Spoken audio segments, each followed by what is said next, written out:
So, let's talk Spy in New Vegas. Now, Spy is a little bit of a strange case because when I was doing the Heavy video, everyone was all like, Benny would never catch Heavy. Those bullets would never penetrate Heavy's lovely thick skull. And I feel like Spy is almost a similar situation. I feel like it's very unlikely that he would get caught in an ambush, but it's one of those things that you kind of need to do to make the plot work. So I don't know, maybe Benny uses Yes Man's epic algorithm powers that you stole from Mr. House to just predict the future and catch Spy in an area where he just conveniently is looking the wrong way, and or maybe Spy just had a brain fart and decided, I will not look at my surroundings for the next 5 seconds, and then he got gotted. And from that point, Spy is the character that's going to make a beeline right to Benny because he's not like Sniper, there's no professionality here, he just wants revenge.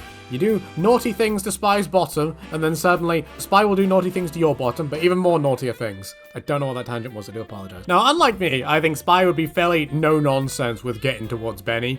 He is the sort of person to just steal an NCR disguise to sneak into the strip, which, you know, now that I think about it, it's funny because Victor just immediately knows you're there, so Mr. House's weird AI prediction stuff just knows, yeah, they're gonna sneak in through the monorail, which I feel really weird about because Mr. House's AI stuff is kind of funny because it's like, oh, he's basically his science-y crystal ball, but it can never predict that he's gonna get his own head domed in with what is it called? A golf club. I actually forgot what those things were called. Now, out of all the classes, I think Spy is the most likely to want to get Benny crucified at the fort. However, I don't know if he'd reach that far because Spy wouldn't let Benny out of his sights. Unlike me, because I don't know if you guys have seen that old video I did, but the first time Benny tried to do that speech of like, oh, you know, we can work together, we'll be really great. I was a big dum-dum, and I fell for that, like the little innocent baby boy I am. Spy's not like that, he would just be like, no, you did, goodbye. Very no-nonsense, but very careful is our little Herbert Pinkle, or whatever his name was that leak came out and then it turned out to not be true, but who knows. The funny thing I think about how Spy would go canonically in the Fallout New Vegas universe is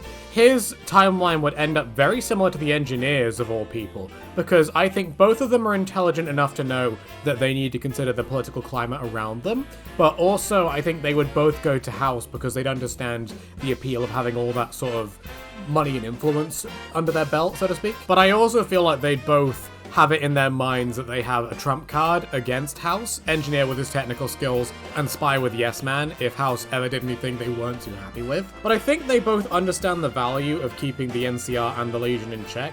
One with making sure that the NCR don't want to go to war with them after this is all, done with. But at the same time making sure the Legion are thoroughly broken enough that they're not going to come back and start taking pot shots at them in the end. Because I think that's one of the most interesting things about the independent ending. Like the way I said Scout went, it's entirely possible to basically beans everything up and have it so, yeah, Scout is in control of Vegas, but if the NCR were to ever come back, he'd essentially be buggered because he wouldn't have the Legion to keep them occupied and they could just go straight for him. Whereas Engineer and Spy would both understand that, right, I've got to keep these guys relatively on side so that if anything does happen, I can sort of be like, no, not my fault, don't come be mean to me. Now, I don't know if any of you down there believe that the independent ending is the overall best one, but from looking over most of the slides, it seems like everything does kind of go, up the creek if you go independent. Like, I found it really interesting that you can't save Camp McCarran no matter how many fiends you slaughter if you pick independent ending. If you pick independent, Camp McCarran is going to be like a fiend drug den no matter what.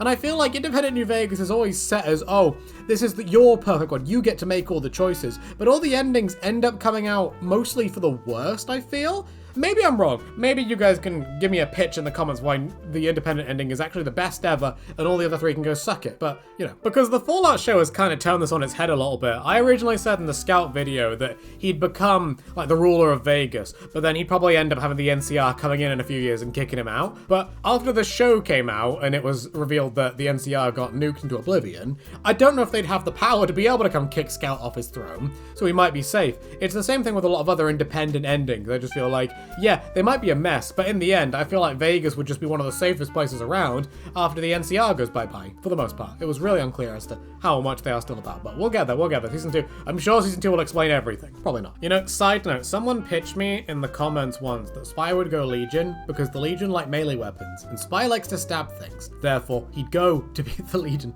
No, because I also remember another comment I left. I think I said something in one video, like, sitting in a sweaty tent all day isn't my idea of fun with a bunch of blokes. But then I realized, no, you fuckers in the comment, I know what you're gonna go like. You're gonna be like, oh yeah, that's my paradise. And to each their own, but I could completely see some people being all like, you know what, I'll get rid of all the technology and medical equipment if I can spend the rest of my life living in a tent with a harem of femboys at my beck and call every day and night. You know, I could see that. Leroy, try not to mention femboys once per video challenge. Difficulty, impossible. Mega tangent aside, I think Spy would have to go house, just because Spy, he likes his luxury items. I don't know how he'd get a lot of that out in the wasteland, but let's say hypothetically his personality is somehow exactly the same, and he likes the finer things in life. He loves his wine, he loves his lovely tailored suits that are worth like $800,000 in modern day money versus 1960s money, which TF2 takes place in. But I can't see him wanting to go by any other route because Spy doesn't necessarily want to be governing things, but at the same time, I think he understands he's not going to make as much money under the NCR as he would versus House, so I think he'd rather, you know, like I said earlier, he'd rather have House in his little back pocket, being his little lapdog, being like, Mr. Housey, can I have anything I want, please? Mwah. I think the difference is Spy would make more of a concerted effort to keep the NCR and the Legion on side. I think, so I'm not entirely sure, is it possible to play the entirety of New Vegas without aggroing the Legion on you if you like try to do more of the NCR quests? Because I wonder if Spy would be able to do that, or is it completely impossible to not aggro the Legion at some point? You know, like if you free Nelson, or if you free any other Legion settlements. Maybe, because you might be able to get away with entirely sneak kills and just get no reputational loss, but I've never tried. I don't know if you know, I'm not a very good stealth person. I suck at stealth. I've got the depth perception of like, something with no depth perception, and I'm not very sneaky, so I wouldn't do a good job at that. So if I have any stealth mains in the comments, please let me know. Is that possible? If not, I'm a dum-dum. Because I think if it wasn't possible at the end of the day and Spike had to choose between the NCR and the Legion, he would obviously choose to keep the NCR on side. Because I feel like as long as he feels like he can keep one faction away, like Mr. House says, he can probably win a skirmish with one army, but not two of them at the same time. So I think if Spy had to keep either of them on his good side, he would pick the NCR because they're the least barbaric, the one who's most likely to give him money in the future. I do wonder if this would be Spy's full-on transition from Wasteland mercenary to just common businessman, because I do wonder, if Spy just had a job that paid him shit tons, would he even bother doing mercenary work? Because he seems like the sort of person that just has really high-class tastes, and the job he does is just the one he does to fund those tastes. But I wonder if he actually enjoys what he does, because it's the problem with TF2 a lot of the time. We don't necessarily get the full backstory on a lot of these characters, so some of them you can say they really do enjoy their job, like engineer, medic, or heavy, but at the same time, you've got ones like Spy that I do wonder if he would just, if he had a better way to make this money, he would just do it that way. Or, I don't know, maybe he's like a secret thrill seeker, and he just loves killing so much, that's just his favorite thing to do, and he'll never stop, even when he's rich. Member shoutouts time, thank you to Irrational Sloth, Brandon Ferretti, Tuckett Flame, Thrawn1, Connie the Cockroach, Gamera, American Panzer, Tristan YouTube Arts, Madman Jr., NCR Trooper, Coco Oyo 32, and Super Games 20.